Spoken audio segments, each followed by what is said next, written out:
Són uns pressupostos que no estan fets per a les persones, per a millorar la qualitat de vida dels valencians i de les valencianes.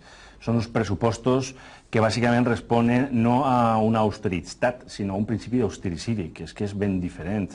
Són uns pressupostos marcats bàsicament per la Unió Europea i per la, i ho dic com ho sentim des de Compromís, per a la enorme desgràcia que va suposar modificar l'article 135 de la Constitució que primava els pagos dels interessos als bancos. Són uns pressupostos fets per a garantir que els bancs puguen cobrar i són uns pressupostos que evidencien una discriminació financera dels valencians i de les valencianes respecte de l'estat espanyol.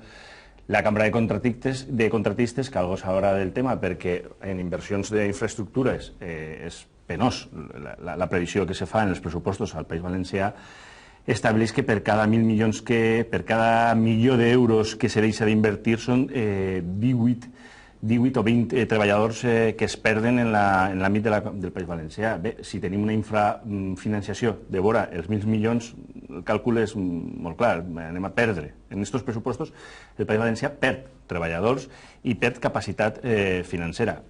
Com diem abans, en última instància, pressupostos fets per a complir unes normes imposades des d'Europa per no haver fet els deures quan tocava, que responen a un pago als bancs prioritàriament i que, evidentment, nosaltres no compartim i que critiquem obertament.